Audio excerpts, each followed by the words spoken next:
الحمد لله رب العالمين. يا أيها الذين آمنوا اتقوا الله حق تقاته ولا تموتن إلا وأنتم مسلمون.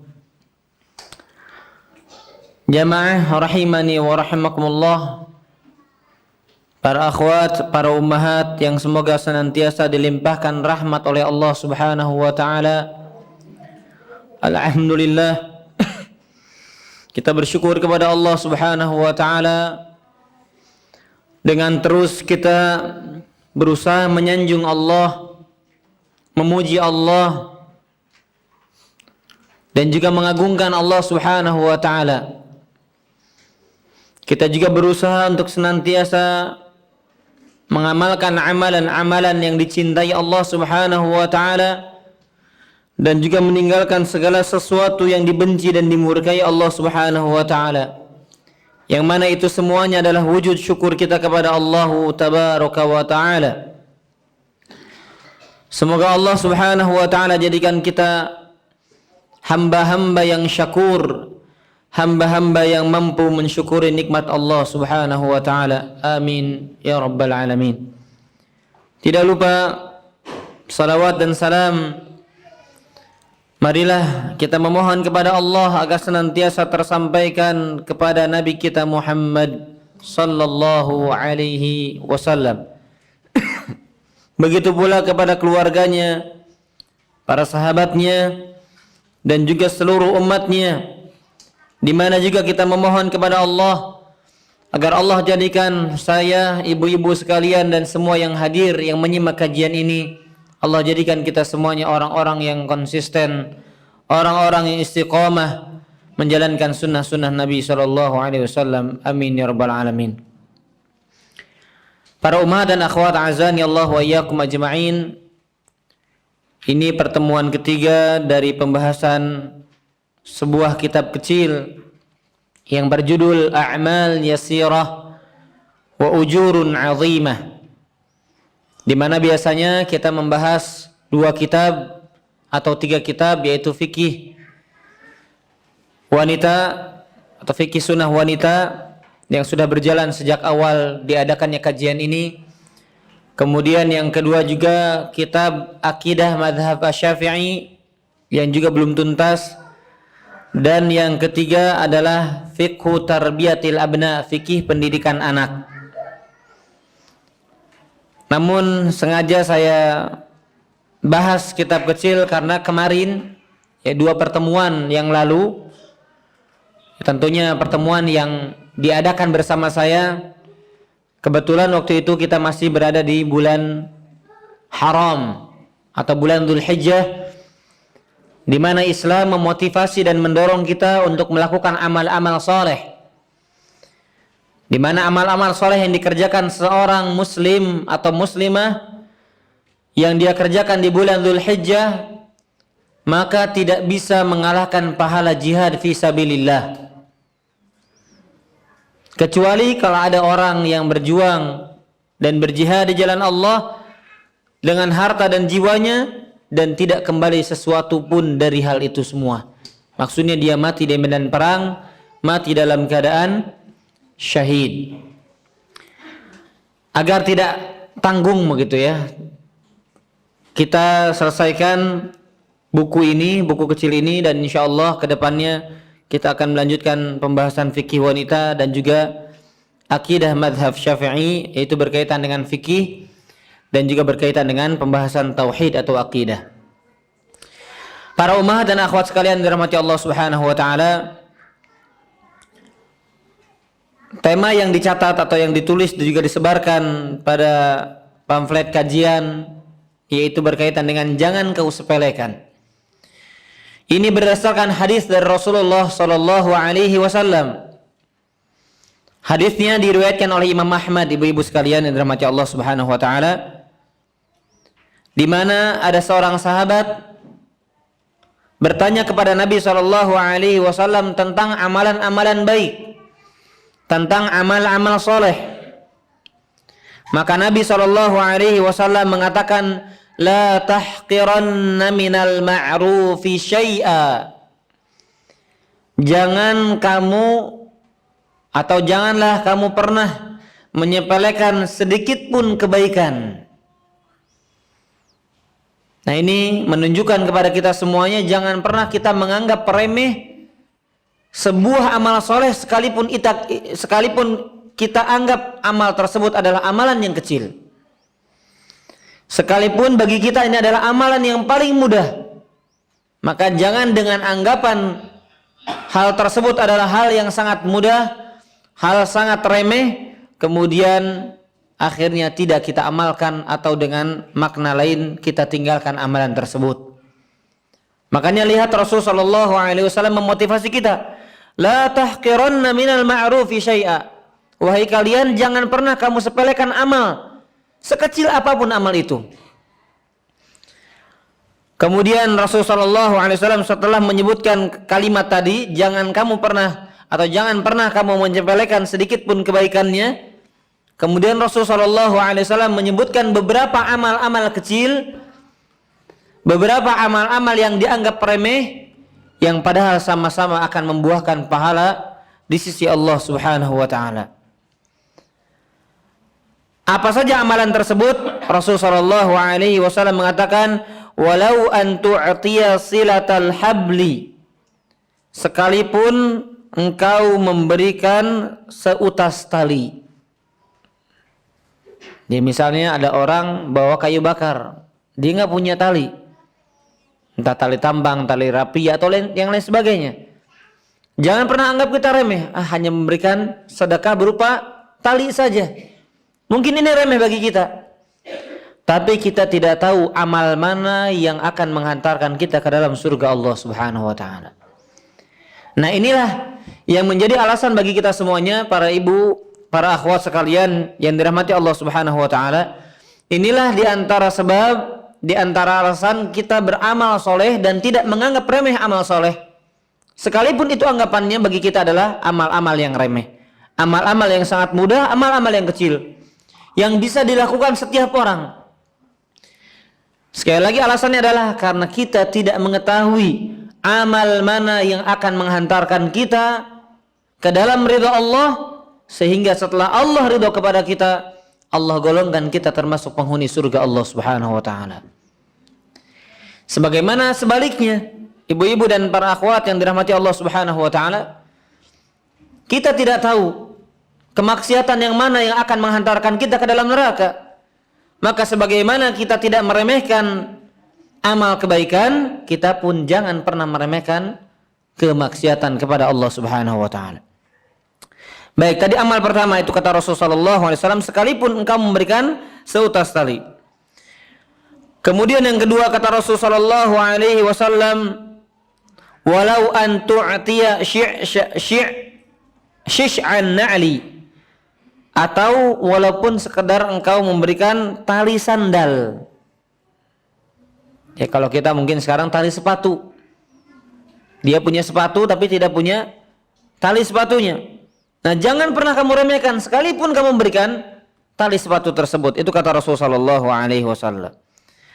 Kemudian yang ketiga kata Rasulullah SAW, walau an tanzi'a min dalwika fi ina'il mustasqi atau mustasqi, atau sekalipun engkau memberikan air atau menuangkan air ke dalam ember saudaramu. Jadi dia tidak punya air, sedang kekeringan atau sedang mati listrik, kita berikan, ibu silahkan, di rumah saya airnya lancar, tidak ada hambatan, silahkan ambil. Kita tuangkan air tersebut ke dalam ember tetangga kita atau saudara sesama muslim kita, maka ini akan membuahkan pahala di sisi Allah Subhanahu wa Ta'ala. Kemudian juga kata Rasulullah SAW, walau an talqa akhaka wa wajhuka ilaihi muntaliq, atau engkau berjumpa dengan saudaramu dalam keadaan wajah yang berseri-seri. Nah, ini ibu-ibu, para akhwat sekalian dirahmati Allah Subhanahu wa Ta'ala, ini yang sering hilang dari kita. Biasanya orang itu sapa, senyum, salam kepada orang yang dia kenal saja, kepada orang yang sama-sama sepenampilannya saja. Kalau lihat perempuan lain yang kayak badut mungkin ya, dengan di sini biru, hijau, merah, kuning, kelabu, warna-warna kayak balon ya Bu ya. Intinya dengan berbagai macam dempul Bu ya. Apa namanya? Kosmetik ya. Ada orang yang sudah paham tentang hukum tersebut, karena tidak sepenampilan, karena tidak seolah-olah bagi dia tidak sepaham, maka dia tidak mau menyapa dan tidak mau menyampaikan salam. Ini akhlak yang tidak baik. Ini akhlak yang tidak baik. Dia merasa jilbabnya sudah besar, sehingga melihat orang yang belum besar jilbabnya tidak mau disapa, tidak mau berseri-seri wajahnya di hadapannya. Padahal kata Rasulullah SAW, jangan kamu pernah meremehkan kebaikan sekalipun sekedar engkau berseri-seri tersenyum di hadapan wajah saudaramu. Nah ini kata para ulama, ibu-ibu dan para akhwat yang dirahmati Allah Subhanahu wa taala, ini kebaikan yang sangat kecil. Seandainya kebaikan yang sangat kecil ini saja tidak bisa dilakukan, bagaimana dengan kebaikan-kebaikan yang besar? Nah ini tolak ukurnya para ummahat ya. Kebaikan kecil seperti ini saja, senyum di hadapan orang lain, tidak bisa dia lakukan, bagaimana dengan kebaikan-kebaikan yang besar? Maka keburukan bagi dia ketika kebaikan kecil dia remehkan, padahal ini adalah hal yang dimotivasi oleh Rasulullah SAW. Nah jamaah rahimani wa rahimakumullah, maka ini anjuran kepada kita semuanya, selama dia, apalagi khususnya seagama, dia muslim atau muslimah, maka kita berhadapan dengan dia dalam keadaan wajah yang berseri-seri. Tentunya harapkan dengan hal tersebut ini adalah media kita mendapatkan ridho Allah Subhanahu wa taala. Ya, bukan sekadar iseng-iseng senyum-senyuman sendiri, Bu ya.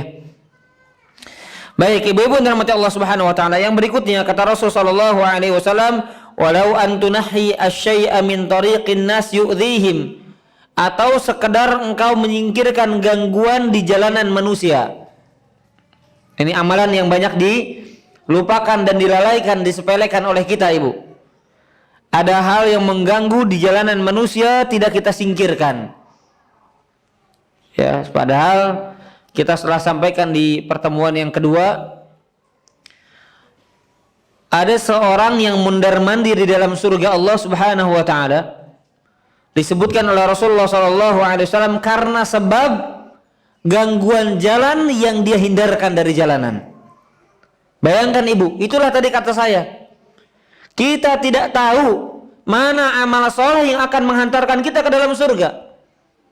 Barangkali tadi Bu, ada serpihan kaca, ada batu, ada ranting pohon yang mengganggu jalanan manusia ketika mereka berjalan, ketika mereka berlalu di jalanan, kemudian kita singkirkan, dengan sebab itu kita masuk ke dalam surga Allah, kita tidak tahu. Makanya ini hadis Nabi tadi, Nabi memulai dengan kata apa? Jangan kamu sepelekan sedikit pun kebaikan. Jangan pernah kamu sepelekan kebaikan sekecil apapun jenis kebaikannya. Bisa jadi hal tersebut adalah hal yang akan menggugurkan dosa-dosa kita. Dengan digugurkannya dosa-dosa kita, dimasukkanlah kita ke dalam surga Allah Subhanahu wa taala. Baik, kemudian para ummahat, para akhwat sekalian, azani Allah wa iyyakum, yang berikutnya kata Rasul sallallahu alaihi wasallam, walau antu nisal wahsyan fil ard, atau engkau berbuat baik kepada hewan yang buas di atas permukaan bumi. Berbuat baik kepada hewan pun termasuk kebaikan di sisi Allah Subhanahu wa taala. Wa an sabbaka rajulun bi syai'in ya'lamuhu fika wa anta ta'lamu fihi nahwahu fala tasubbahu fayakunu ajruhu laka wa wizru alayhi wa man sarra udhunuka an tasma'uhu fa'mal bihi wa ma sa'a udhunuka an tasma'uhu fajtanibhu. Baik, kemudian yang berikutnya para umat yang dirahmati Allah Subhanahu wa taala. Ini yang tertinggal tadi lupa saya baca. Atau kamu memberikan ucapan salam untuknya dan juga jika ada seseorang yang mencelamu. Nah, ini perhatikan para ummahat. Kalau ada orang yang nuduh-nuduh kita, menggibahi kita, mencela kita, mengganggu kita, ini kata Rasulullah SAW. Jika ada seorang yang mencelamu karena dia tahu keburukanmu. Nah, ibu-ibu ya, kita punya aib, setiap kita punya aib. Entah jamaahnya, entah ustadznya, siapapun kita punya aib. Nah, kalau ada orang yang mencela kita karena dia tahu keburukan kita dan kita juga tahu keburukan dia. Jadi Bu, sama-sama tahu keburukan.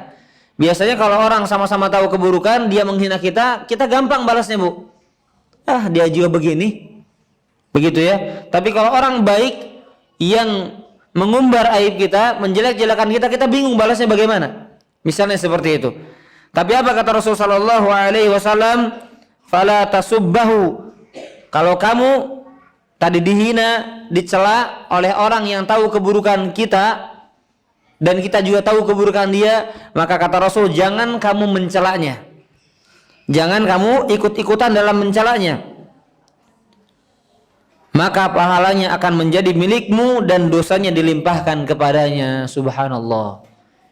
Ibu enak Bu ya, dihina, kita bersabar, kita tidak ikut mencela. Apa kata Rasul? Pahalanya diperuntukkan untuk kita, dosa kita dilimpahkan kepada dia. Cukup dengan sabar dari gangguan dan celaan manusia. Sabar, jangan ikut-ikut mencela. Kemudian kata Rasulullah SAW, apa yang enak, apa yang nyaman didengar oleh telingamu, maka dengarlah. Dan apa yang tidak nyaman didengar oleh telingamu, maka jauhilah. Maksudnya di sini tentunya hal-hal yang bermanfaat, maka dengarkanlah. Menyimak kajian, menyimak murotal Quran dan lain sebagainya. Dan apa-apa yang tidak enak, tidak nyaman didengar oleh telingamu, maka tinggalkanlah. Ya, seperti apa? Gosip, gibah, nongkrong-nongkrong nggak jelas, ya. Kemudian di sana ada lagu-lagu yang akan membangkitkan nafsu misalnya dan lain sebagainya. Maka kata Rasul apa? Fajtanibhu, maka hendaknya dia tinggalkan. Nah, ini beberapa amalan yang disebutkan Rasul SAW dalam satu hadis riwayat Imam Ahmad. Baik, kemudian yang berikutnya para ummahat yang dirahmati Allah Subhanahu wa taala, kita masuk dalam bab salat. Dia masuk bab salat, beberapa hadis yang akan saya sampaikan tentang salat sunnah, yaitu salat sunnah sebelum zuhur dan setelah zuhur yang dikerjakan dengan jumlah 4 rakaat. Jadi ibu, sebelum zuhur itu bisa 4, sebagaimana setelah zuhur bisa 4. Kita biasanya rutinnya 2 Bu ya, betul nggak Bu? Ya. Memang ada keutamaannya. Nah, kalau orang yang melakukan sholat qobliyah zuhur 4 dan ba'diyah zuhurnya 4, setelah zuhurnya 4, ini ada keutamaan lain. Dari Ummu Habibah radhiyallahu anha qalat, beliau berkata, Rasulullah sallallahu alaihi wasallam bersabda, perhatikan hadisnya ibu-ibu dan akhwat, man yuhafidhu ala 4 raka'atin qabla dhuhri, barang siapa yang menjaga, barang siapa yang memperhatikan salat sunnah sebelum zuhur sebanyak 4 rakaat, wa 4 ba'daha, dan juga setelahnya 4 rakaat, harramahullahu 'alan nar, maka Allah akan haramkan neraka atasnya. 4 rakaat sebelum zuhur, 4 rakaat setelah zuhur. Dilakukan mungkin sekitar 5 menit saja. Totalnya 4, 10 menit saja. Maka keutamaannya apa kata Rasul? Allah akan haramkan neraka atas dirinya. Allah akan haramkan api neraka untuk membakar tubuhnya. Ini kata Rasul sallallahu alaihi wasallam dalam hadis yang diriwayatkan Al-Imam At-Tirmidzi. Kemudian yang berikutnya tentang salat sunnah juga. Ada anjuran salat sunnah sebelum asar 4 rakaat. Ya, ibu-ibu perhatikan, Kalau kita lihat kisah-kisah para ulama tentang amalan-amalan soleh yang mereka ketahui, maksudnya begini Bu, kalau sudah ada ilmu yang sampai kepada kita kemudian tidak kita kerjakan, rugi Bu. Ustadz, dosa nggak saya kalau Ustadz sampaikan ini kemudian tidak saya amalkan? Nggak dosa Bu, karena ini namanya hukumnya sunnah. Sunnah kalau secara hukum dikerjakan dapat pahala, ditinggalkan tidak dapat pahala, tidak dihukum, nggak dosa. Tapi kalau dikatakan dari sisi lain, rugi atau tidak? Rugi. Allah akan haramkan dia dari api neraka, tapi dia tidak kerjakan, rugi. Ya, maka hendaknya para ummahat, para ibu-ibu, para akhwat, setelah sampai ilmu seperti ini, hadisnya sahih, bisa kita amalkan, maka kerjakan. Bahkan saya katakan, sekalipun dalam seumur hidup hanya sekali. Jangan sampai ilmu berlalu, ilmu kita dapatkan, bahkan kita catat, kita hafal, kita ingat, ternyata tidak pernah kita amalkan sekalipun seumur hidup satu kali. Saya sebutkan beberapa kisah para umat sebelum saya sampaikan hadisnya. Saya sebutkan beberapa kisah, di antaranya adalah kisah Imam Ahmad rahimahullahu taala ketika beliau mendapatkan satu hadis tentang dianjurkannya memberikan upah kepada orang yang membekam kita Bu. Jadi kalau kita bekam, hijamah, anjurannya Rasulullah SAW memberikan anjuran atau pernah mengamalkan memberikan upah. Ya, adapun orang yang berbekam ini, orang yang membekam, dia tidak boleh dijadikan sebagai pekerjaan tetapnya. Ya. Nah, maka Imam Ahmad mendapati hadis yang beliau akan cantumkan dalam kitab, hadis beliau Sunan Ahmad, ya, Sunan Imam Ahmad namanya kitabnya. Ketika mendapati hadis tersebut, Imam Ahmad ingat, saya pernah dibekam oleh seseorang dan saya tidak memberikan upah kepadanya. Apa yang terjadi ibu-ibu? Yang terjadi adalah beliau tidak mau mencantumkan hadis tersebut dalam kitabnya sebelum beliau mencari. Akhirnya beliau tutup, beliau cari orang yang pernah membekamnya, beliau beri upah, kemudian beliau barulah mencatat hadis tersebut di dalam kitab hadisnya. Lihatlah takwanya para ulama ibu-ibu. Lihatlah takwanya para ulama. Beliau tidak mau mencantumkan hadis sebelum beliau menjadi orang yang pertama kali mengamalkan hadis tersebut. Ya. Nah, ini diantara bentuk ketakwaan para ulama, makanya ilmunya, namanya harum sampai kita, sehingga kita bisa beramal dengan sebab mereka juga. Ya, ada hadis-hadis yang mereka cantumkan dalam kitab-kitab mereka sehingga kita bisa beramal soleh. Dan ini tentunya menjadi amal jariyah bagi para ulama yang mereka menyampaikan hadis, kemudian hadis tersebut diamalkan oleh orang-orang yang hidup setelahnya. Nah, ini sedikit selingan tentang pentingnya ketika kita mengilmui sebuah amal, hendaknya kita kerjakan sekalipun sekali. Sekalipun satu kali. Baik. Salat sunnah 4 rakaat sebelum asar. Dari Ibnu Umar radhiyallahu anhuma, dari Nabi sallallahu alaihi wasallam qala, beliau bersabda, rahimallahu imra'an shalla qabla al-'asri arba'an. Kata Rasul sallallahu alaihi wasallam, ini berarti keutamaannya adalah orang yang salat sunnah 4 rakaat sebelum asar, dia mendapatkan doa dari Nabi sallallahu alaihi wasallam, doa berupa rahmat Allah Subhanahu wa taala. Rasul mengatakan, semoga Allah merahmati, semoga Allah merahmati orang yang melakukan salat sunnah 4 rakaat sebelum asar. Ya, berarti ini doa dari Rasul sallallahu alaihi wasallam. Hadisnya diriwayatkan Abu Daud dan Tirmidzi. Baik, kemudian para ummahat yang dirahmati Allah Subhanahu wa taala, kita lanjutkan ke dalam hadis atau bab yang terakhir berkaitan dengan amal-amal soleh, yang mana amal-amal soleh ini berkaitan dengan muamalah kita dengan manusia, muamalah kita dengan orang lain, ya, dalam kehidupan sosial, dalam kehidupan sosial. Pertama tentang sedekah yang terbaik, sedekah terbaik yang disampaikan oleh Rasulullah sallallahu alaihi wasallam. Jadi sedekah seseorang itu semuanya baik. Tapi ada saat di mana kondisi ketika kita berada dalam kondisi tersebut, sedekah kita yang kita keluarkan itu adalah sedekah terbaik. Mari kita perhatikan hadisnya. Hadisnya dari sahabat Abu Hurairah radhiyallahu anhu. Beliau berkata, Ata Rasulullah sallallahu alaihi wasallam rajulun faqal. Ada seorang laki-laki yang datang kepada Rasul sallallahu alaihi wasallam dan dia berkata, "Ya Rasulullah, wahai Rasulullah, ayyus shadaqati a'zam." Lihat, lagi-lagi para sahabat sudah tahu, Ibu. Kalau kita kan sudah tahu pahala sedekah. Lihat, para sahabat sudah tahu pahala sedekah, tapi mereka ingin tahu apa sedekah yang paling agung. Jadi mereka para sahabat, ibu-ibu yang dirahmati Allah Subhanahu wa taala, adalah orang-orang yang haus akan pahala dari Allah.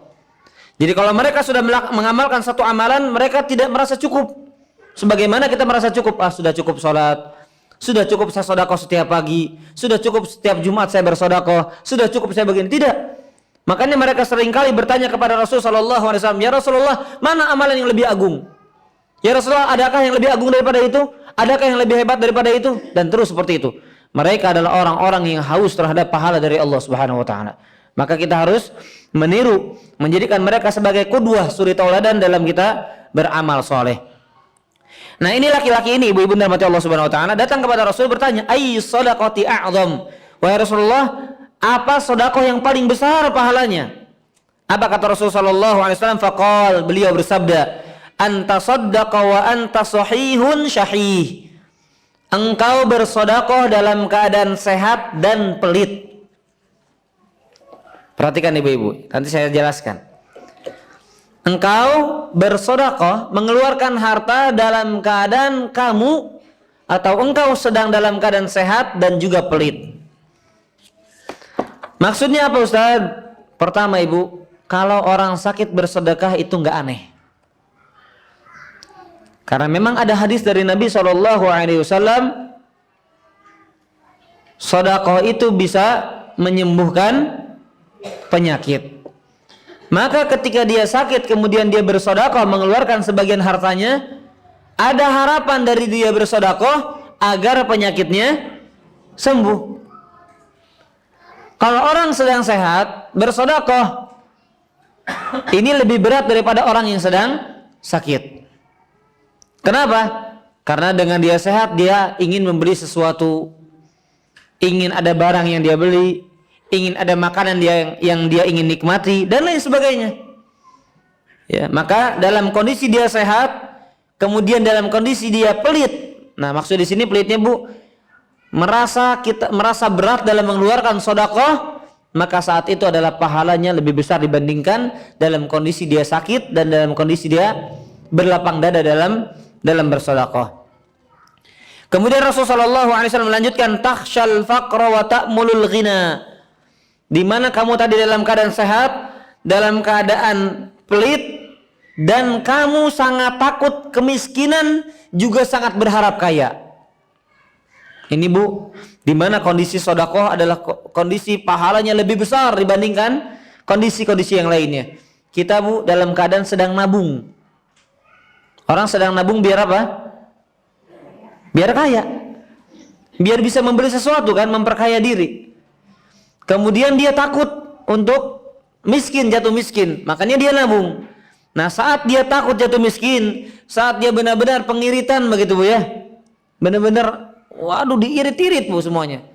Ternyata ada orang yang lebih membutuhkan daripada kita. Akhirnya dia berikan. Demi Allah, ini adalah sedekah yang terbaik yang kita keluarkan. Dalam kondisi benar-benar sulit, dalam kondisi benar-benar takut miskin dan berharap kaya dengan harta yang kita kumpulkan, terus dikumpulkan. Ternyata ada orang yang membutuhkan dan kita harus mengeluarkannya. Maka saat itu adalah pahala sedekah lebih besar dibandingkan kondisi yang lainnya. Kemudian Rasulullah SAW melanjutkan, wala tumhil hatta idza balagatil hulqum. Jangan kamu menundanya. Jadi ketika kita berharap kaya, takut miskin, dalam keadaan sehat dan dalam keadaan pelit, kita mengeluarkannya, apa kata Rasul? Jangan ditunda, langsung berikan. Ya, jangan ditunda sampai ternyata nyawa sampai kerongkongan. Itu kata Rasul sallallahu alaihi wasallam. hadis yang sahih diriwayatkan oleh Imam Bukhari dan Imam Muslim. Baik, kemudian ibu-ibu yang dirahmati Allah Subhanahu wa taala. Nah, ini khususnya untuk para wanita ya, tentunya di sini para istri. Rasul sallallahu alaihi wasallam mengatakan dari sahabat Abu Hurairah radhiyallahu anhu, "Idza anfaqatil mar'atu min kasbi zawjiha."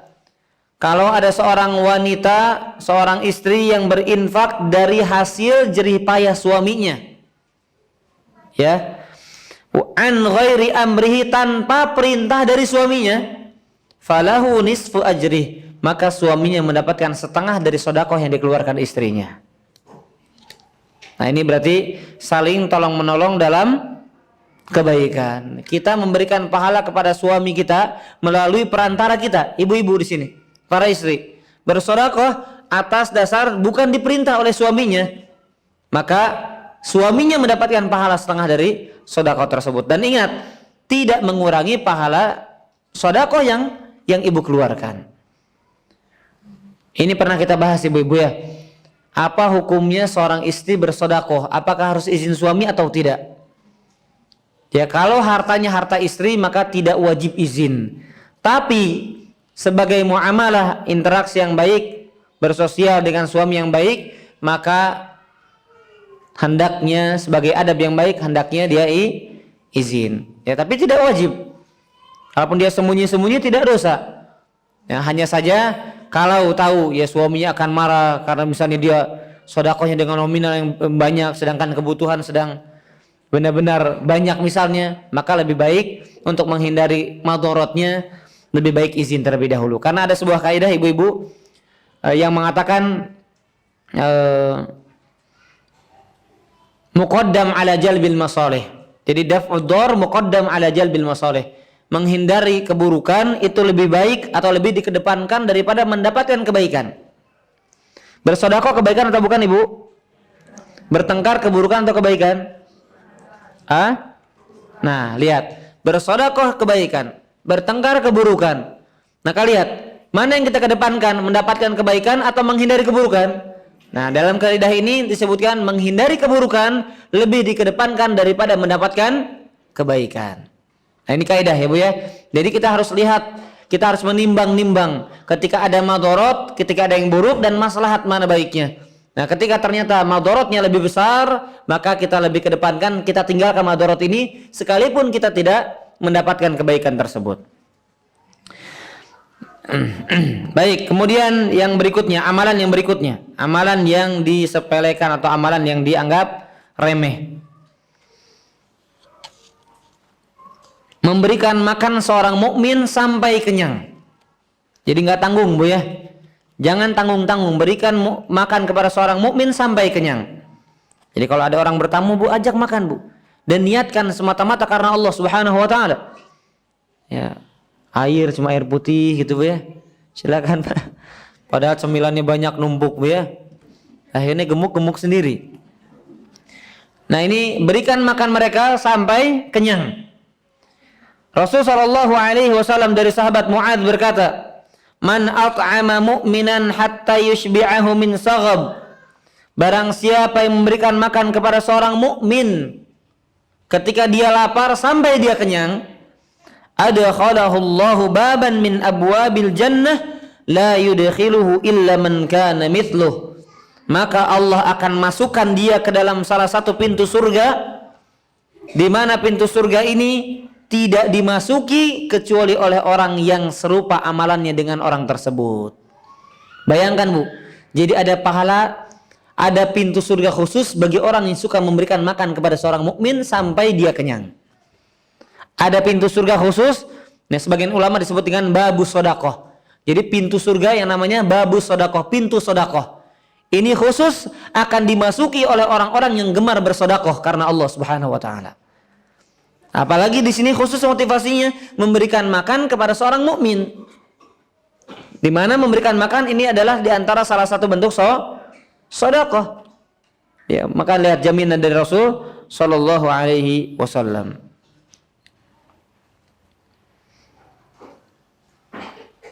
Hadis yang diriwayatkan oleh Al-Imam At-Tabrani. Walaupun sebagian ulama ada yang mendhaifkan, tapi wallahu alam hadis ini bisa diamalkan dalam fadail a'mal.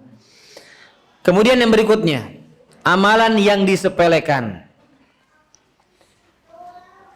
yaitu memberikan kebahagiaan di hati seorang muslim, menumbuhkan kebahagiaan di hati seorang muslim. Bu, orang itu biasanya berbeda-beda bahagianya karena apa? Nah, kalau kita mengetahui ada seorang dengan amalan atau dengan perbuatan kita, dengan tingkah kita dia berbahagia, maka itu bisa dikatakan adalah sebagai pahala bagi dia. Rasulullah SAW mengatakan dalam hadis yang diriwayatkan oleh atau dihasankan oleh Al-Imam Albani dalam Targhib wa Tarhib dari sahabat Umar, riwayat Umar bin Khattab radhiyallahu anhu, Nabi mengatakan afdalul a'mal idkhalus sururi 'alal mu'min. Sebaik-baik amal adalah memberikan kebahagiaan kepada seorang mukmin. Ya, memberikan kebahagiaan kepada seorang mukmin. Ya, memberikan hadiah. Misalnya ada orang cukup disapa bahagia, senang. Saya nggak minta apa-apa dari kamu, cukup kamu sapa saya misalnya. Cukup kamu tersenyum di hadapan saya, cukup bahagia. Maka lihat, ketika kita memberikan kebahagiaan tersebut kepada seorang mukmin, kepada seorang mukminah, maka ini adalah menjadi amalan yang terbaik kata Rasulullah SAW.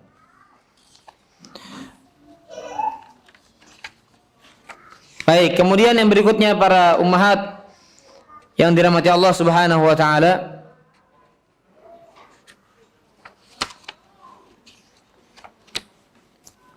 berziarah. Apa itu berziarah artinya? Berkunjung, ya, bukan ziarah kubur, ya. Tapi ziarah di sini maksudnya ziarah berkunjung. Kepada siapa? Namanya berziarah itu ibu-ibu yang dirahmati Allah Subhanahu wa taala bukan berarti harus kepada orang yang satu darah dengan kita. Ya, bukan kerabat, bukan saudara kita, bukan. Intinya dia saudara kita sesama muslim, baik ada hubungan kerabat ataupun tidak. Hadisnya saya bacakan dari Abu Hurairah radhiyallahu anhu dari Nabi sallallahu alaihi wasallam. Beliau berkata, "Anna rajulan zara akhan lahu fi qaryatin ukhra." Kata Rasul sallallahu alaihi wasallam, ada seorang yang mengunjungi saudara semuslimnya di salah satu desa, di desa lainnya. Dia tinggal di sebuah desa, nah saudara semuslimnya tinggal di desa lain. Akhirnya dia berkunjung ke desa tersebut. Fa arsadallahu lahu ala madrajatih malakan, maka Allah Subhanahu wa taala memerintahkan kepada seorang malaikat untuk menyaksikan apa yang dilakukan orang tersebut. Falamma ata alaihi, ketika malaikat tersebut mendatangi orang tersebut yang sedang berkunjung kepada saudaranya yang ada di desa lain, qala aina turid. Lihat, malaikat ini diutus oleh Allah, mungkin berubah wujudnya menjadi wujud manusia. Dia bertanya, aina turid, kemana kamu? Kamu mau kemana? Qala uridu akhan li fi hadhil qaryah. Ketika sampai di sebuah desa yang dimana di desa tersebut ada saudara semuslimnya, dia berkata, saya ingin mengunjungi saudaraku di desa ini. Qala, maka malaikat tersebut berkata, halaka alaihi min ni'matin tarubbuha. Apakah ada satu jasa, ada satu kebaikan yang mana kamu harus membalas jasa tersebut, yang mana kamu harus membalas kebaikan tersebut untuk saudaramu tersebut ini? Maka dia mengatakan, qala la, tidak. Ya, saya bermaksud datang kepada saudaraku ini bukan karena tujuan ingin nagih hutang, ingin membalas jasa kebaikan dia dan lain sebagainya. Ghaira anni ahbabtuhu fillah. Aku mengunjunginya dengan satu alasan saja, karena aku mencintainya karena Allah Subhanahu wa taala. Alasan aku mengunjunginya karena aku cinta kepada dia dengan sebab dasar cinta Allah Subhanahu wa taala.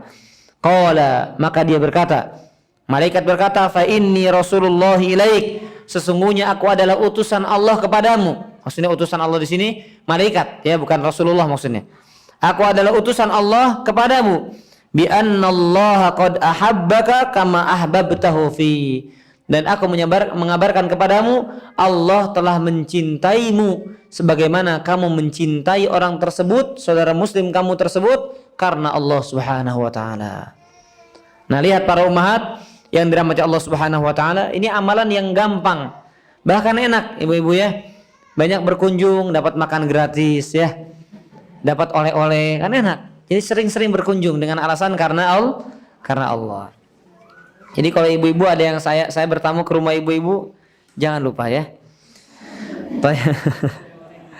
Baik. Ya, tidak seperti itu. Maksudnya intinya bukan karena hajat dunia, bukan karena berharap oleh-oleh, berharap makan karena di rumah lagi nggak ada makan misalnya, dan lain-lain. Tapi benar-benar karena Allah. Saya mencintai dia karena Allah. Mungkin dia butuh nasihat, mungkin dia sedang futur, nggak datang kajian, datang ibu. Sama ibu-ibu harus saling menguatkan antara satu dengan yang lainnya. Si ibu ini mana? Saling bertanya. Ya, harus merasa kehilangan ketika seseorang yang sering kita lihat misalnya dalam kajian ternyata tidak hadir. Jangan-jangan sakit, ya, atau yang lain sebagainya. Maka kita mencari kabar tentang saudara kita. Kemudian ketika kita berkunjung kepada dia, dasari karena Allah, dasari kecintaan kita karena Allah Subhanahu wa taala. Maka dengan dasar kecintaan kita kepada Allah Subhanahu wa taala untuk dia, Allah Subhanahu wa taala menjamin cintanya untuk kita semuanya. Apa kemudian yang akan didapatkan kalau kita sudah dicintai Allah? Bu, apapun yang kita minta akan Allah berikan. Bu, kalau kita termasuk orang-orang yang Allah cintai, kita angkat tangan minta hajat, Allah langsung kabulkan. Ada urusan, ada perkara, ada kesulitan, Allah akan hilangkan kesulitan dari kita. Ya, ini ketika kita sudah menjadi orang-orang yang dicintai oleh Allah Subhanahu wa taala. Baik, kemudian para umat yang dirahmati Allah Subhanahu wa taala,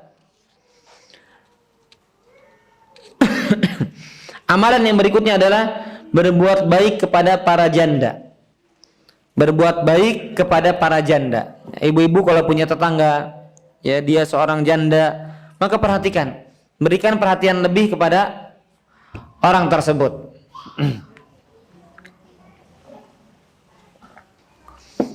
Dari Abu Hurairah radhiyallahu anhu. Tadi hadisnya diriwayatkan oleh Imam Muslim. Ya, tadi hadis tentang berkunjung kepada seorang muslim atas dasar kecintaan kepada Allah, hadisnya diriwayatkan Imam Muslim. Adapun berbuat baik kepada janda, dari Abu Hurairah, hadisnya diriwayatkan Imam Bukhari dan Imam Muslim. Rasulullah sallallahu alaihi wasallam berkata, "As-sa'i 'alal armalati wal miskin." Orang yang membantu para janda dan orang miskin, kal mujahid fi sabilillah, maka dia setara dengan orang yang berjihad di medan perang. Orang yang berjihad di jalan Allah Subhanahu wa taala. Wa ahsibuhu qala, dan aku pun mengiranya, Rasul berkata, wa kal qaim la yaftur wa qasaimi la yuftir. Atau ibu-ibu, orang yang tadi membantu para janda, membantu orang-orang miskin, seperti orang yang melakukan sholat dan tidak berhenti dalam sholatnya, dan juga orang yang berpuasa tidak pernah buka untuk berpuasa. Ya, tidak pernah buka dari berpuasanya. Jadi begini Bu, amalan ini adalah amalan ringan. Mungkin kita hanya bisa memberikan sedikit bantuan, tapi kita perhatian kepada para janda, orang-orang miskin, kita perhatian.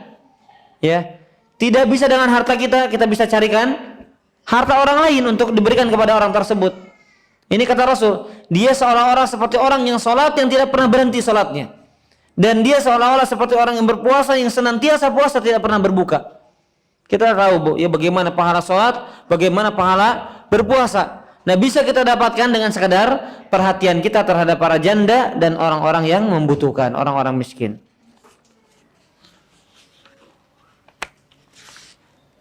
Baik, kemudian para jamaah yang dirahmati Allah Subhanahu wa taala, yang berikutnya adalah hadis yang terakhir. Hadis yang terakhir yang cukup panjang yang ada dalam buku ini, yang mana hadis ini adalah hadis yang cukup populer, hanya saja kita akan sampaikan keseluruhannya. Hadisnya diriwayatkan oleh Imam Muslim dari Abu Hurairah radhiyallahu anhu. Perhatikan kata Rasulullah sallallahu alaihi wasallam, man naffasa an mu'minin kurbatan min kurabid dunya. Barang siapa yang meringankan urusan seorang mukmin dari urusan-urusan yang menyulitkannya di dunia. Ya, perkara-perkara duniawi yang menyulitkan saudara muslim kita mudahkan dia. Maka apa balasannya dari Allah? Naffasallahu anhu kurbatan min kurabi yaumil qiyamah. Maka Allah akan mudahkan urusannya dari urusan akhirat. Mana yang lebih berat urusannya ibu? Urusan dunia atau urusan akhirat? Mana yang lebih berat, urusan dunia atau akhirat? Hah? Akhirat, Bu. Di dunia mungkin ujian kita hanya lapar, ditinggalkan seseorang yang kita cintai. Itu ujiannya. Tapi di akhirat hisab berat, matahari didekatkan. Malaikat Allah kemudian berbaris-baris siap mengepung kita dan lain sebagainya. Ada orang yang tertenggelam dengan keringatnya. Ada orang yang benar-benar Allah siksa karena mereka beramal dengan amalan-amalan yang buruk. Nah, ibu-ibu yang dirahmati Allah Subhanahu wa taala, kalau kita memberikan keringanan kepada saudara mukmin kita, maka Allah akan ringankan kita dalam perkara-perkara akhirat. Hisabnya diringankan mungkin, azabnya dihilangkan dan lain sebagainya. Dipermudah jalannya ketika kita berjalan di atas sirat, yang mana Allah bentangkan jembatan sirat ini di atas neraka jahanam. Ya, perkara akhirat akan Allah mudahkan ketika kita memberikan kemudahan kepada seorang mukmin dalam perkara duniawinya. Kemudian selanjutnya, waman yassara ala mu'sirin yassarallahu alaihi fid dunya wal akhirah. Barang siapa yang memudahkan orang yang sedang kesulitan, maka Allah akan mudahkan urusannya di dunia dan akhirat. Ya, memudahkan urusan orang yang sedang kesulitan, maka Allah balas dengan dimudahkannya urusan dunia dia dengan akhirat dia. Kemudian yang berikutnya, waman satara musliman, dan barang siapa yang menutup aib seorang muslim. Nah, ibu-ibu, perhatikannya, hati-hati dengan ghibah sekali lagi. Hati-hati dengan menyebarkan aib seorang muslim. Hati-hati dengan menyebarkan aib seorang muslim. Bukan karena fisiknya saja yang tidak baik, melainkan mungkin fisiknya baik tapi amalnya tidak baik. Dia orang-orang yang banyak dosa, bergelimang dengan kemaksiatan, tapi tutup aibnya. Ya, tutup aibnya. Kenapa kita harus menutup aibnya? Karena kata Rasulullah SAW, "Wa man satara musliman satarahullahu fid dunya wal akhirah." Barang siapa yang menutup aib seorang muslim, maka Allah akan tutup aib dia di dunia dan di akhirat. Bu, di antara kenikmatan besar ketika Allah menutup aib kita di dunia, apalagi Allah menutup aib kita di akhirat. Makanya Rasulullah SAW mengajarkan sebuah doa agar aib kita ditutupi oleh Allah. Doanya kita baca setiap pagi dan sore. Allahumma astur aurati wa amin rawati. Ya Allah, tutup auratku. Aurat di sini bukan aurat ya yang kita harus tutup dengan pakaian kita ini, dengan kain kita ini saja. Di antara bentuk aurat adalah apa? Dosa dan kemaksiatan yang kita kerjakan. Coba seandainya ya, baju kita rapi, baju kita wangi, tapi dosa memiliki aroma, dosa diketahui banyak orang, kira-kira aib enggak? Aib, Bu. Sekalipun penampilan kita baik, sekalipun penampilan kita indah, dipandang sejuk, tapi kalau kita orang yang diketahui banyak dosanya, bagaimana orang akan melihat kita dengan nyaman dan sejuk? Tidak mungkin. Ya, tidak mungkin. Maka inilah doa kita, Allahumma astur aurati wa amin rawati. Ya Allah, tutup aibku. Nah, kalau kita ingin ditutup aib, bukan sekadar berdoa memohon kepada Allah, tapi diantaranya adalah kalau kita mengetahui aib orang lain, tutup, jangan disebarkan, agar Allah menutup aib kita dan tidak disebarkan oleh Allah Subhanahu wa taala. Kemudian para umat yang dirahmati Allah Subhanahu wa taala, Rasul melanjutkan, wallahu fi aunil 'abdi ma kana al-'abdu fi auni akhihi. Dan Allah akan senantiasa berada, dan Allah akan senantiasa menolong seorang hamba selama hamba tersebut menolong saudaranya. Lagi-lagi tentang memberikan pertolongan kepada sesama manusia. Allah akan senantiasa tolong dia selama dia sering menolong orang lain. Begitu hadisnya ya. Kemudian kata Rasulullah SAW, "Man salaka tariqan yaltamisu fihi ilman, Dan barang siapa yang meniti satu jalan untuk menuntut ilmu agama, sahalallahu lahu bi tariqan ilal jannah. Ini sering kita dengar. Maka Allah akan mudahkan jalan yang menuju surga. Ini yang sedang kita lakukan, Bu. Kita berjalan menuntut ilmu agama, maka Allah akan mudahkan jalan untuk kita semuanya menuju surga Allah Subhanahu wa taala. Amin ya rabbal alamin. Wa majtama'a qaumun fi baitin min buyutillah. Kata Rasulullah, tidak ada satu kaum berkumpul di salah satu rumah dari rumah-rumah Allah, yatluna kitab Allah. Mereka membaca kitab Allah, yaitu Al-Qur'an, wa yatadarasunahu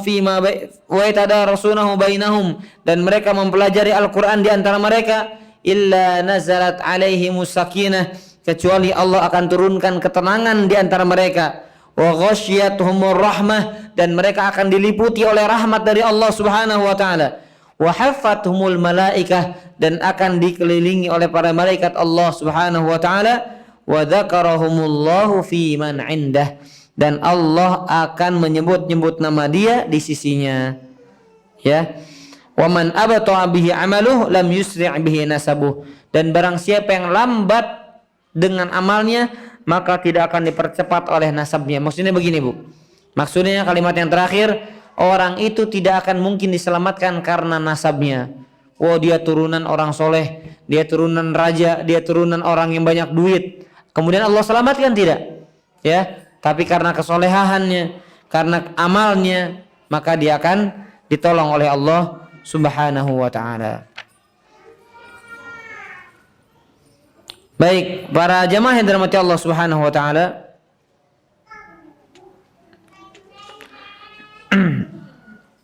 yang berikutnya ada dua hadis lagi ya. Ada dua hadis lagi yang disampaikan pada pembahasan amal-amal soleh yang bisa kita kerjakan. Rasulullah sallallahu alaihi wasallam bersabda dalam hadis riwayat Muslim. Ini amal soleh juga. Isbaghul wudu syatrul iman.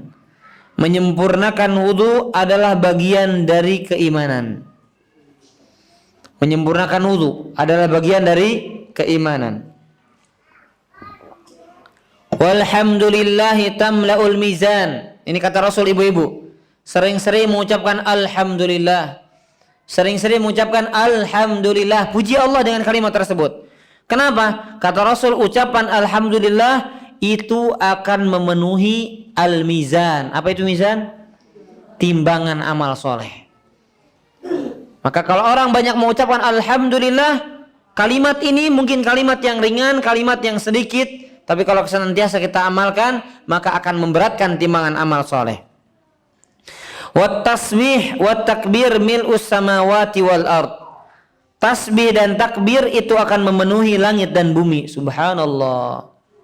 Tasbih, Bu, subhanallah, Allahu akbar. Itu kata Rasul, kalimat ini, Bu, dua kalimat ini akan memenuhi langit dan bumi. Luar biasa. Ya. Wassalatu nurun. Kemudian kata Rasul sallallahu alaihi wasallam, salat adalah cahaya. Ibu-ibu yang merasa gelap hatinya karena banyak dosa dan kemaksiatan yang dilakukan, maka hendaknya dia melakukan salat 2 rakaat bertobat kepada Allah Subhanahu wa taala. Jaga tata caranya, jaga kekhusyuannya. Kenapa? Kata Rasul, salat ini adalah sebagai cahaya bagi seorang mukmin. Kalau dia rajin salat, tepat waktu, kekhusyuannya dijaga, maka salat ini akan menghantarkan dia kepada amal-amal yang lainnya. Karena dia sebagai penerang amal-amal lainnya, itu salat. Kemudian kata Rasul sallallahu alaihi wasallam, waz zakatu burhanun, dan zakat itu fungsinya sebagai petunjuk, burhan, ya. Was shadaqatu diyaun, kemudian sedekah pun itu akan menjadi sinar bagi orang yang mengeluarkannya. Wal Qur'anu hujjatun laka au alaik. Perhatikan, naudzubillah min dzalik. Ibu, Quran yang kita baca itu, Bu, akan menjadi pembela kita atau justru akan menghujat kita. Hati-hati, Ibu, ya. Selama ini kita baca Quran, ternyata ketika kita dibangkitkan dari kubur setelah kita mati, ternyata Quran tersebut tidak kita dapatkan pahalanya sedikit pun di sisi Allah. Kenapa? Karena Qurannya tidak ditadaburi dan tidak diamalkan. Padahal kita baca, padahal kita renungkan, kemudian tidak diamalkan, tidak disampaikan, maka hati-hati, Quran tersebut justru akan menjadi bumerang bagi kita. Ya. Nah, ini hadis tentang beberapa amal soleh yang bisa kita kerjakan. Yang terakhir, ya silahkan ibu-ibu kalau ada pertanyaan boleh disiapkan dari sekarang. Yang terakhir, dari Abu Dzar, beliau berkata, qala Rasulullah sallallahu alaihi wasallam, Rasul sallallahu alaihi wasallam bersabda, tabassumuka fi wajhi akhika laka shadaqah. Senyummu kepada saudaramu itu adalah sedekah. Pertama apa? Senyum adalah sedekah. Wa amruka bil ma'rufi wa nahyuka 'anil munkar sedekah. Engkau menegakkan amar ma'ruf. Apa itu amar ma'ruf? Memerintahkan kepada kebaikan. Ibu nyuruh anaknya berbuat baik, nyuruh orang lain berbuat baik dan lain sebagainya. Ini adalah sebagai pahala sedekah. Begitu pula ketika kita mencegah orang lain dari berbuat maksiat, dari kemungkaran, maka ini pun sebagai pahala sedekah. Wa irsyaduka ar-rajula fi ardid dhalali laka sedekah. Engkau menunjukkan jalan ketika ada seorang yang tersesat, Bu ya. Tersesat enggak tahu jalannya. Kalau sekarang mungkin sudah jarang orang nanya kita, Bu ya, karena sudah ada GPS. Sudah ada Mbah Google. Nah, maka kalau kita atau ada seorang yang bertanya kepada kita, ibu alamat ini di mana, kita tunjukkan, maka ini pun sebagai pahala sedekah. Wa basaruka lirrajulir radi albasar laka sedekah. Dan juga memberikan petunjuk kepada orang yang tadi orang buta, maka itu pun sebagai sedekah. Wa imatatukal hajar wasyauq wal azmi anit tariqi laka sedekah. Menghindarkan batu tadi, duri atau tulang dari jalanan, ini pun sebagai pahala sedekah, ya. Nah, ini diantara amalan-amalan yang tadi sudah kita bahas dan sudah kita singgung tentang amalan-amalan yang akan membuahkan hasil pahala di sisi Allah Subhanahu wa taala. Dan insyaallah ibu-ibu yang dirahmati Allah Subhanahu wa taala, amalan yang tadi kita sampaikan ini diantara amalan yang ringan, tapi jangan pernah kita sepelekan. Allah mengatakan faman ya'mal mithqala dzarratin khairan yarah wa man ya'mal mithqala dzarratin syarran yarah. Ya, barang siapa yang beramal sedikit pun kebaikannya, Bu, sekalipun sekecil atom, sekalipun sekecil semut yang hitam, maka Allah akan berikan balasan kepada dia dan dia akan melihat balasannya. Wa may ya'mal mithqala dzarratin syarran yarah. Tapi sebaliknya, sekecil apapun keburukannya, maka dia akan mendapatkan balasannya dari Allah Subhanahu wa taala. Kecuali kalau Allah ampuni dan dihapuskan dosa-dosanya, maka Allah tidak akan balas amal keburukan tersebut. Wallahu a'lam bishawab. Mungkin ini ibu-ibu yang bisa disampaikan pada kesempatan pagi menjelang siang hari ini. Mudah-mudahan Allah Subhanahu wa taala mudahkan kita untuk bisa beramal dengan amalan yang sudah kita ilmui. Karena memang wajib, ibu ya, wajib mendasari ilmu untuk kita beramal, ya.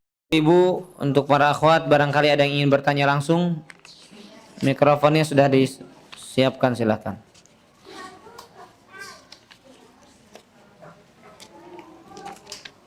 Untuk mikrofonnya ditekan sekali ke atas, kadang sebagian, nah begitu. Assalamualaikum Pak Ustadz. Waalaikumsalam.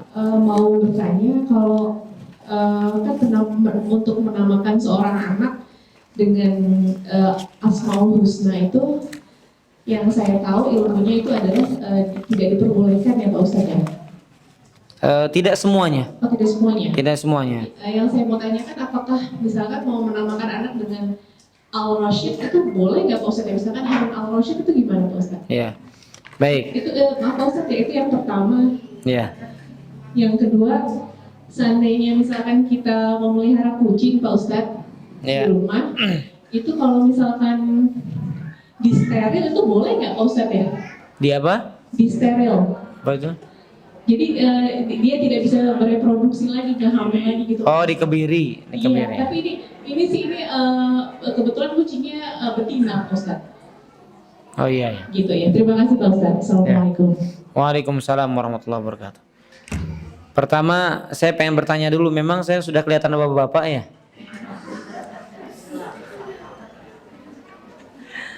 Ya, kalau dipanggil Mas Ustadz masih mending ya, Bu ya.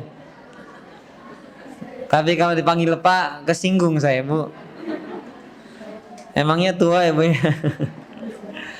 Ya jadi jangan ditambah-tambah, Ustadz itu sudah panggilan, ditambah Pak, ditambah Mas, ditambah Kang, ditambah ya, cukup Ustadz saja mungkin ya. Baik. Yang pertama berkaitan dengan nama Allah. Karena di antara nama Allah adalah Ar-Rasyid, yang Maha menunjuki. Nanti kita akan bahas itu dalam pembahasan fikih Asmaul Husna. Wallahu a'lam bishawab. Kalau bentuknya Ar-Rasyid di situ, wallahu a'lam, tidak menyalahi. Ya, sejauh pengetahuan saya tidak menyalahi, maka boleh dinamakan dengan nama tersebut. Seperti contohnya juga Rauf, Aziz. Ya, itu boleh diberikan nama tersebut kepada seorang anak. Ya, walaupun Allah memiliki nama tersebut tapi diperbolehkan. Al-Aziz, ya contohnya Allah berfirman tentang wanita istri dari seorang raja yang menggoda Nabi Yusuf. Itu kan Allah ungkapkan dengan apa? Imra'atul Aziz. Ya maka diperbolehkan. Ar-Rasyid jadi insyaallah namanya tidak bermasalah. Yang kedua, memelihara kucing ya. Wallahu a'lam bishawab. Saya nggak tahu ya apakah termasuk kezaliman sehingga dia tidak bisa punya keturunan dan lain sebagainya. Untuk menghindari hukum yang tidak diperbolehkan, maka tentunya lebih baik jangan. Ya kenapa iseng itu kucingnya disterilkan? Biar apa itu? Biar iya tahu biar nggak punya anak. Kenapa biar nggak punya anak? Dia pengen punya anak, kita larang-larang. Biar apa? Biar nggak susah ngurusnya. Ya nanti kalau sudah melahirkan anak, kasihkan ke orang lain. Begitu ya. Wallahu a'lam bishawab. Ya silakan, masih ada yang bertanya langsung, silakan. Lebih baik tidak begitu saja ya. Jawaban saya lebih baik tidak, tapi wallahu a'lam. Hukum asalnya seperti apa, wallahu a'lam bishawab. Silakan kalau ada yang ingin bertanya langsung. Silakan, masih ada 2 kesempatan lagi. 2 kesempatan. Iya, silakan. Assalamualaikum warahmatullahi wabarakatuh. Waalaikumsalam warahmatullahi wabarakatuh. Berkaitan dengan memberikan kebahagiaan di hati seorang muslim. Iya. Jadi bagaimana hukum chatting dengan yang bukan mahram? Misalnya baik kata-kata, bercanda, atau kasih emoticon yang smile gitu. Iya, iya. Baik di grup atau japri. Iya. Dengan lawan jenis. Bisa dengan teman ataupun dengan ustadz, karena ada juga satu grup yang di situ dibina sama ustadznya. Boleh nggak hukumnya seperti apa? Iya, baik. Para umat yang dirahmati Allah Subhanahu Wa Taala, memberikan kebahagiaan kepada seorang muslim itu umum, baik kepada yang bukan mahram atau kepada yang mahram. Tapi kita lihat apakah akan menimbulkan fitnah atau tidak. Begitu ya. Misalnya dengan hal tersebut akan menimbulkan fitnah, maka alasan memberikan kebahagiaan tersebut ya tentunya tadi kaidahnya keburukan lebih meninggalkan keburukan lebih dikedepankan dibandingkan mendapatkan kebaikan ya. Nah, maka tadi ya rumusnya adalah atau tolak ukurnya, kalau akan menjerumuskan kepada fitnah, kepada keburukan, maka hendaknya ditinggalkan. Sekalipun dengan alasan ada hadis Nabi yang menyatakan bahwasanya memberikan kebahagiaan kepada seorang muslim adalah kebaikan, ya adalah sedekah bagi dia. Maka ditinggalkan, dihindarkan seperti itu. Tapi Baik. Tanpa perasaan Ustaz nggak apa-apa. Tanpa perasaan, tanpa ada ininya. Iya, kalau dianya punya perasaan ya? Nggak juga Ustaz. Nggak juga. Kata siapa? Sudah dibuka hatinya begitu, belah dadanya, diintip gitu. Kayak Ustadz sama murid gitu, maksudnya kalau di grup gitu. Di grup mana nih Bu? Bukan grup ini. Bukan grup ini. Ya grup saya kan tertutup yang Alifas itu ya. Ada grup di luar yang ada ustadznya, ada akhwatnya juga. Gitu. Jadi saling ini aja gitu, menyapa atau misalnya. Kalau menyapa tidak masalah. Emoticon gitu Ustadz yang smile gitu boleh nggak? Ya sebetulnya hukum emot para ulama memang berselisih. Apakah boleh karena dia gambarnya makhluk dan lain sebagainya. Saya lebih condong kepada boleh. Cuma tadi Bu, kalau kira-kira fitnah, ya kalau yang kirim nenek-nenek ke ustadz ya nggak fitnah. Misalnya nenek-nenek 8, kita nggak bisa langsung katakan haram, nggak mutlak Ibu. Misalnya ibu yang bertanya di sini usianya 150 tahun. Kirim ke saya, "Assalamualaikum Ustaz begini." Yang enggak terfitnah saya, Bu. Waduh, terfitnah. Saya tahu itu nenek. Tapi kalau Mahmud bahaya, Mamah muda. Ya, itu bahaya. Allahu a'lam bishawab. Begitu Bu ya. Jadi Allah Ustaz. Jadi dilihat maslahat dan madaratnya. Allahu a'lam bishawab. Ya misalnya ada kondisi begini Bu. Ada kondisi saya memandang seperti ini. Ada kondisi kita punya hubungan tidak baik dengan tetangga. Tetangganya bukan mahram. Kita nggak bisa sampaikan. Kita bisa sampaikannya lewat WhatsApp misalnya. Ya, kita sampaikan kata-kata dengan kata-kata yang baku. Ini orang lagi marah Bu. Orang marah itu kan sensitif Bu ya. Itu biasanya kita tahu itu orang senyum atau tidak dengan apa? Dengan emot itu. Ya Bu ya. Ini orang marah nggak? Tapi kalau dengan senyum, oh berarti orang ini nggak marah. Tapi misalnya, ya sudah pulang. Ini orang kayaknya nyuruh ngusir, tapi ya sudah pulang dengan emot misalnya. Berarti oh ya sudah pulang.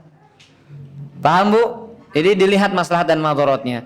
Ya tentunya tadi hukum asalnya ya jangan sampai terfitnah begitu saja. Allahu a'lam bishawab.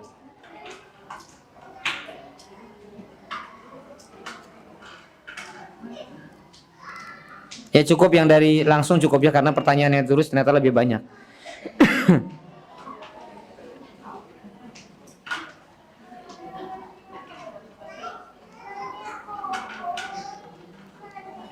Assalamualaikum waalaikumsalam. Apakah ketika memiliki konflik beda prinsip dengan orang tua laki-laki yang tidak sepaham, otoriter dan selalu suudzon, mertua berarti ya dengan orang tua laki-laki atau orang tuanya, bapaknya dengan kita dan kita berniat meluruskan dengan diawali berbicara pada orang tua perempuan itu termasuk ghibah karena membahasnya di belakang beliau dengan tidak mengurangi rasa hormat saya pada beliau walaupun bukan orang tua kandung saya.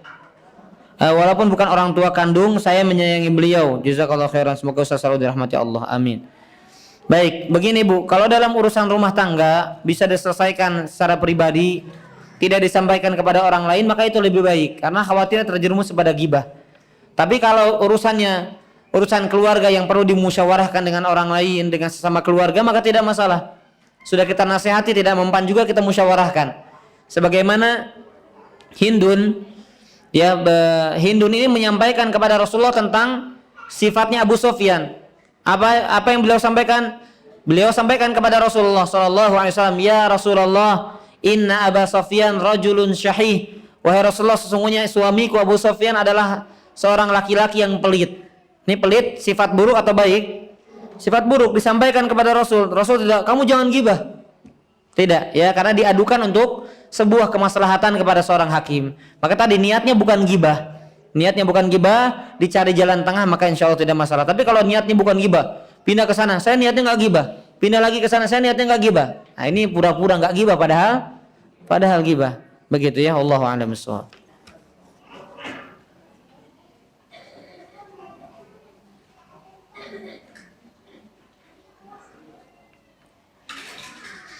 Assalamualaikum waalaikumsalam. Ustadz, bagaimana mengatasi kekesalan pada suami? Suami ana selalu membuat kesal. Apakah ana berdosa memendam rasa kesal? Tetapi kalau di depan suami ana biasa saja. Dan apakah wajib hukumnya ana minta maaf kepada suami? Ini buat kesalnya yang salah siapa? Ya kalau ibu yang salah maka minta maaf. Ingat ibu-ibu ya, para akhwat, para wanita. Suami itu adalah surga atau nerakanya para istri. Ya. Kalau misalnya suami membuat kesalahan, kita bersabar, kita mencari ridho suami, maka surga jaminannya. Ya, silakan dimusyawarahkan, disampaikan. Saya tidak suka dengan yang seperti ini dan lain sebagainya, silakan. Nah, tapi kalau misalnya suaminya kesal atas kesalahan kita, ya wajar. Namanya manusia, kemudian dia kesal dengan tingkah kita, wajar. Maka saat kita yang membuat kesal, kita minta maaf kepada suami tersebut. Begitu ya, ini muamalah di antara suami istri diberikan haknya masing-masing. Allahu a'lam bishawab. Assalamualaikum Waalaikumsalam. Apakah setiap memulai sholat qobliyah, ba'diyah 2 atau 4 rakaat membaca doa iftitah, dan sholat sunnah 4 rakaat artinya 2 rakaat salam? Jazakallahu khairan Ustaz Abu Bakar. Baik, iftitah itu hukumnya sunnah baik dalam sholat wajib maupun sholat sunnah, dan tetap dianjurkan sekalipun sholat sunnah begitu. Ya. Adapun 4 rakaat ini yang terbaik adalah tetap dikerjakannya dengan cara 2 rakaat. Dan ulama membolehkan dikerjakannya langsung dengan 4 rakaat 1 salam. Jadi tidak ada salam, tidak ada tasyahud awal. Ya, langsung dengan 1 salam. Kalaupun mau 4 rakaat, tapi yang terbaik adalah 2 rakaat. Allahu a'lam bishawab.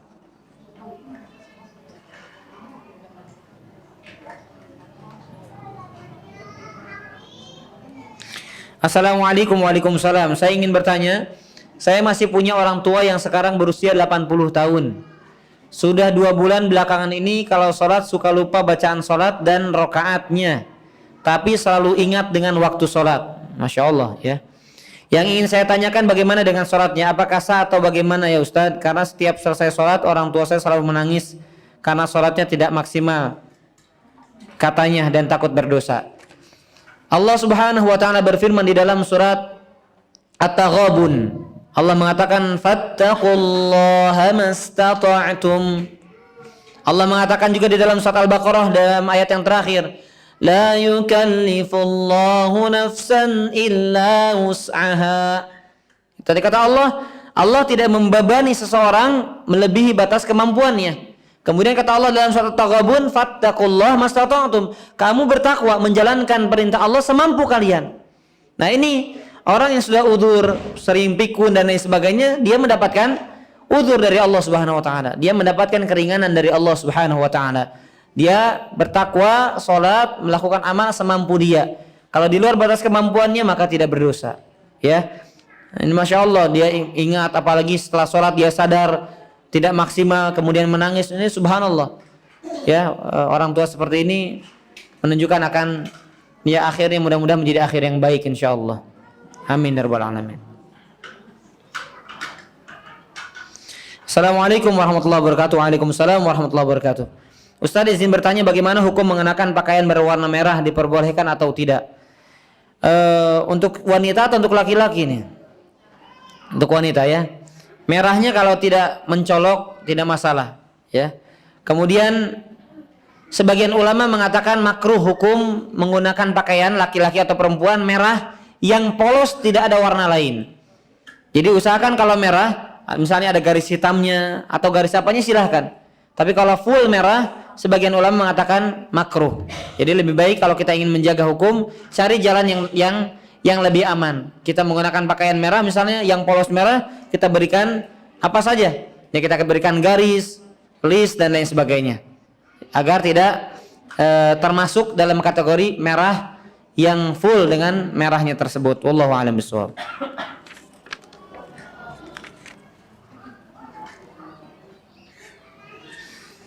Assalamualaikum warahmatullahi wabarakatuh. Waalaikumsalam warahmatullahi. Ustaz, buku yang tadi dibahas apa judulnya? Ini masih dalam proses saya terjemahkan Ibu. Nanti insya Allah kalau sudah terjemahkan mudah-mudahan bisa dibagikan nanti ya. Untuk terjemahannya saya belum dapatkan, jadi insya Allah saya dalam proses penerjemahan. Wallahu a'lam bishawab. Ustaz, sampai jam berapakah kita diperbolehkan zikir pagi? Bolehkah saya lakukan setelah mengantar sekolah jam 7.30? Ya, saya sudah sering sampaikan Ibu. Ini Ibu mungkin entah baru hadir atau bagaimana ya. Saya sudah sering sampaikan. Ulama berbeda pendapat. Ada yang mengatakan sampai terbitnya matahari. Tapi saya lebih condong pada pendapat sebelum zuhur masih boleh zikir pagi. Ya, sebelum zuhur masih boleh zikir pagi. Berakhirnya duha, berakhirnya zikir pagi. Jadi jam 7.30 Ibu masih boleh zikir pagi. Wallahu a'lam bishawab. Bolehkah begitu mendengar adzan kita langsung sholat fardu atau harus menunggu setelah adzan selesai? Ya, untuk wanita di rumah sebetulnya adzan itu adalah menunjukkan waktu sudah masuknya waktu sholat. Ya, nah kalau sudah adzan maka boleh langsung sholat, tapi dia meninggalkan keutamaan untuk apa? menjawab adzan, berdoa setelah adzan, sholat sunnah dan lain sebagainya. Maka lebih baik diselesaikan adzannya terlebih dahulu, kemudian dia baru melaksanakan sholatnya. Wallahu a'lam bishawab.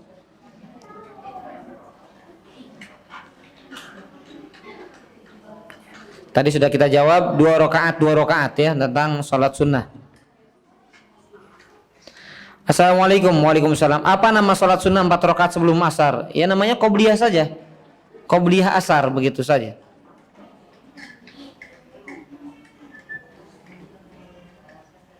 Assalamualaikum. Waalaikumsalam. Bagaimana jika ada yang mengaku Habib tapi berakhlak buruk?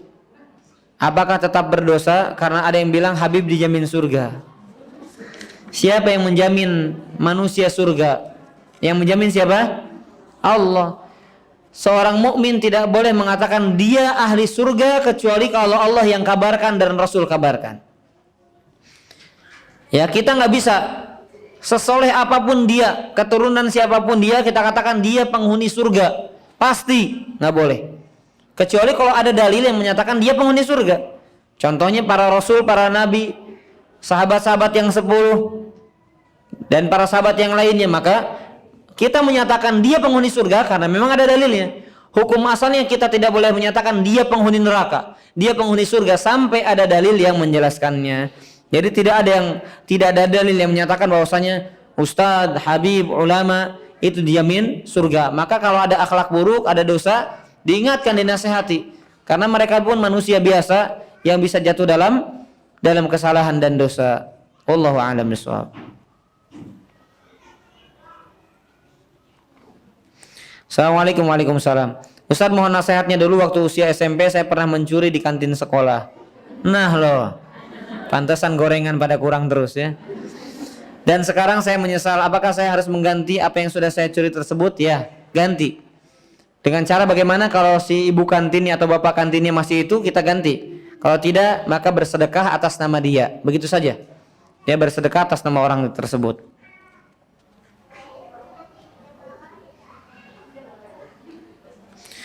Ya, pertanyaan terakhir. Assalamualaikum. Waalaikumsalam. Bagaimana sikap terbaik menghadapi perbedaan pendapat dalam hal manhaj dalam keluarga dan berakibat sampai saat ini saya dijauhi oleh kakak saya dan saya diajak bergabung ke dalam satu kelompok Islam yang ada di Indonesia ini dan saya menolak. Tapi saya tidak membenci kakak saya tersebut. Apakah ini termasuk permusuhan yang Allah benci? Para jamaah semuanya, berdakwahlah dengan dakwahnya Rasul dan para sahabat radhiyallahu anhum ajma'in. Mereka adalah orang-orang yang patut kita teladani dalam hal menyampaikan dakwah. Lihat Rasul menyampaikan dakwah bukan kepada seorang muslim. Rasul pertama kali dakwah kepada siapa? Orang kafir. Orang yang menyembah berhala. Bagaimana dakwahnya sehingga mereka diterima? Sehingga dakwah Rasul diterima? Karena dakwahnya dengan akhlak yang baik. Ya. Maka ibu atau siapapun yang bertanya di sini, siapapun kita, dakwah di keluarga terutama dengan akhlak, ya, dengan sikap kita. Kalau mereka sudah menilai kita baik, apa yang kita sampaikan insya Allah didengar. Tapi kalau penilaian mereka terhadap kita buruk, sekalipun kita sampaikan Quran, hadis, ini orang ini masih buruk, bagaimana saya akan mendengar dia? Ya, maka terutama kedepankan akhlak, kemudian sampaikan pun dengan bijak. Perhatian kita dilebihkan kepada dia yang kita kehendaki hidayah Allah turun kepadanya. Nah, ini kalau kita dimusuhi wajar, tapi kalau kita yang memusuhi jangan. Kalau kita dimusuhi karena kita beragama dengan baik, berakhlak dengan baik, maka wajar. Akan ada orang-orang yang memusuhi orang-orang yang menjalankan syariat. Sebagaimana Rasul adalah orang terbaik, tapi yang memusuhi beliau banyak. Ya, kita tidak akan pernah mungkin mencapai semua orang menjadi ridho kepada kita, nggak mungkin, mustahil. Tapi yang penting kita baik, menyampaikannya dengan bijak, ya, bersabar atas gangguan baik itu dalam keluarga dan lain sebagainya. Nah, ini ketika berbeda misalnya masalah akidah, kita sampaikan dan kita tidak memaksa. Ingat, tugas kita hanya menyampaikan dan kita tidak bisa memaksa hidayah Allah Subhanahu wa taala, Allah berikan kepadanya. Dan kemudian kalau sudah kita menyampaikan, jangan lupa seringkali kita mendoakan orang tersebut, kakak kita atau siapapun itu, agar Allah memberikan hidayah kepadanya. Ya, jadi sering-sering berdoa. Karena yang memberikan hidayah hanyalah Allah Subhanahu wa taala, bukan kita. Kita tugasnya hanya menyampaikan saja. Baik, wallahu a'lam bishawab. Ibu-ibu dan para akhwat, mohon maaf mungkin saya hanya bisa sampai jam segini. Kurang lebihnya saya mohon maaf, dan mudah-mudahan ilmu yang disampaikan menjadi ilmu yang bermanfaat. Kita berlindung kepada Allah dari ilmu yang tidak bermanfaat yang tidak kita amalkan. Amin ya rabbal alamin. Terima kasih atas kehadirannya. Semoga Allah ganti dengan yang lebih baik. Mari kita tutup dengan doa kafaratul majlis. Subhanakallahumma bihamdika asyhadu an la ilaha illa anta astaghfiruka wa atubu ilaik. Wassallallahu ala nabiyina Muhammad wa ala alihi wa sahbihi wasallam. Assalamualaikum warahmatullahi wabarakatuh.